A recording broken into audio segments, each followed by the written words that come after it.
اور اس کی رونق یعنی محض حیاتی دنیاوی منافعات اور اس کے رونق کا حاصل کرنا چاہتا ہے تو ہم ان لوگوں کے ان اعمال کے جزا ان کو اس دنیا ہی میں پورے طور سے بھگتا دیتے ہیں، اور ان کے لیے اس دنیا میں کچھ کمی نہیں ہوتی، اس دنیا میں جو کچھ کمی نہیں ہوتی ان کو بہت اچھی طریقے سے ملے گا، آخرت میں معلوم پڑ جائے گا کہ ان کی حالت کیا ہوگی۔ ایسے لوگ ہیں جو ان کے لیے آخرت میں بجا دوزخ کے اور کچھ ثواب وغیرہ نہیں۔ اللہم اغفری، انہوں نے اس دنیا میں جو کچھ کیا تھا وہ آخرت میں سب کا سب ناکارہ ثابت ہوگا، اور واقعہ میں تو جو کچھ کر رہے ہیں وہاں آپ بھی بے اثر ہے۔ کیوں؟ منکر قرآن ایسے شخص کے برابر کر سکتا ہے جو قرآن پر قائم ہو، جو کہ اس کے رب کے طرف سے آیا ہے، اور اس قرآن کے ساتھ ایک گواہ تو اس میں موجود ہے، ایک گواہ۔ یا 7 نمبر فائدہ لکھا ہوا ہے، 7 نمبر فائدہ پڑھنے سے آپ کو معلوم پڑ جائے گا کہ وہ کیا ہے۔ اور ایک اس کے پہلے یعنی موسیٰ علیہ السلام کی کتاب ہے جو حکام بتلانے کے اعتبار سے امام ہے اور رحمت ہے۔ ایسے لوگ اس قرآن پر ایمان رکھتے ہیں، اور جو شخص دوسرے فرقوں میں سے اس قرآن کا انکار کرے گا تو دوزخ اس کی وعدہ کی جگہ ہے۔ کافروں کا ہی حال ہے جو انکار کرتا ہے کتابوں کا، اللہ کی کتابوں کا، جو توریات کا، انجیل کا اور قرآن کا، اور اس کا آخرت جگہ کون سا ہے؟ دوزخ ہے۔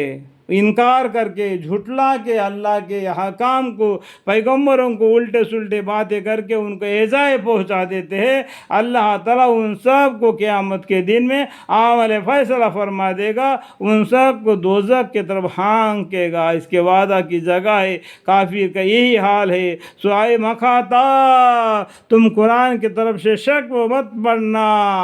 پیغمبر صلی اللہ علیہ وسلم کو اللہ تعالیٰ بولتے ہیں، اے مکھاتا آپ قرآن کی طرف سے شک میں مت پڑھنا، بلا شک وہ سب سچی کتاب ہے، بلا شک وہ سب سچی کتاب ہے۔ الف لام میم ذالک الکتاب لا ریب فیہ، تمہارے رب کے پاس سے آئی ہے، لیکن باوجود ان دلائل کے غضب ہے کہ بہت سے آدمی ایمان نہیں لاتے۔ غضب کی بات ہے، غضب کی بات ہے۔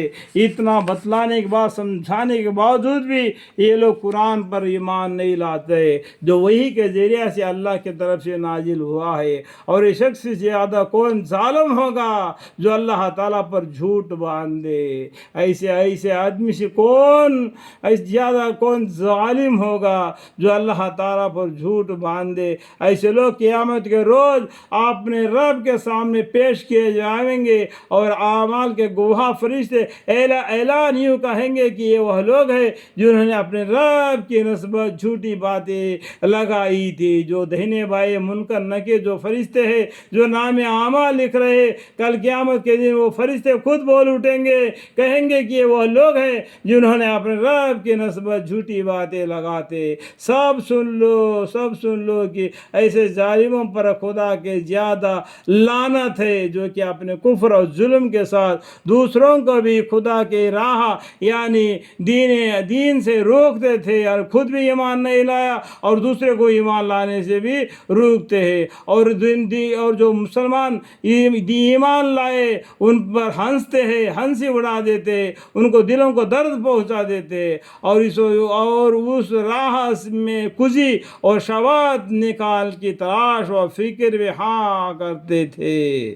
ابھی بھی دیکھو آج کے زمانے بھی قرآن کے نظر ایسی آیتیں آتے نکالتے ہیں کہ یہ آیت قرآن میں ہے، یہ کوئی انسانیت کے خلاف نہیں کیا، اس طریقے سے بولتے ہیں۔ مسلمانوں تم قرآن پڑھو اور ان کافروں کو منہ توڑ جواب دے دو، منہ توڑ جواب دے دو۔ اگر تمہارے پاس علم ہوگا تو آپ کوئی ڈرنے کی ضرورت نہیں، اگر وہ کوئی بات کہے اس کا جواب دینے کے لیے تمہارے پاس علم کی ضروری ہے۔ علم کو سیکھو، علم کا سیکھنا فرض ہے، اعمال پر دار ہے، پھر بھی جتنا بھی عمل کرے پھر بھی اللہ کی رحمت کی امید رکھنا، اللہ کی رحمت سے جنت ملتا ہے کرتے تھے، تاکہ دوسروں کو بھی گمراہ کرے، اور وہ آخرت کے بھی منکر تھے۔ یہ لوگ تمام زمین کے تخت پر بھی خدا تعالیٰ کو عاجز عاجز نہیں کر سکتے. پورا زمین پر بھی کہیں بھی تم رہ کر بھی اللہ کو عاجز نہیں کر سکتے, اللہ کو ہرا نہیں سکتے. اللہ رب العالمین ہے. ان اللہ علی کل شیء قدیر ہے. اس کا کرسی نے ساتوں آسمان ساتوں زمین کو اپنے اندر میں سمٹ لیا ہے. اللہ تعالیٰ تم کو دیکھتا ہے, تم اللہ تعالیٰ کو نہیں دیکھ سکتے. اور نہ ان کا خدا کے سوا کوئی مددگار ہو, گرفتاری کے بعد چھڑا لیتا. اب ایسیوں کو اوروں سے دونی سزا ہوگی, ایسے آدمی کو اوروں سے دگنا سزا ہوگا, ڈبل سزا.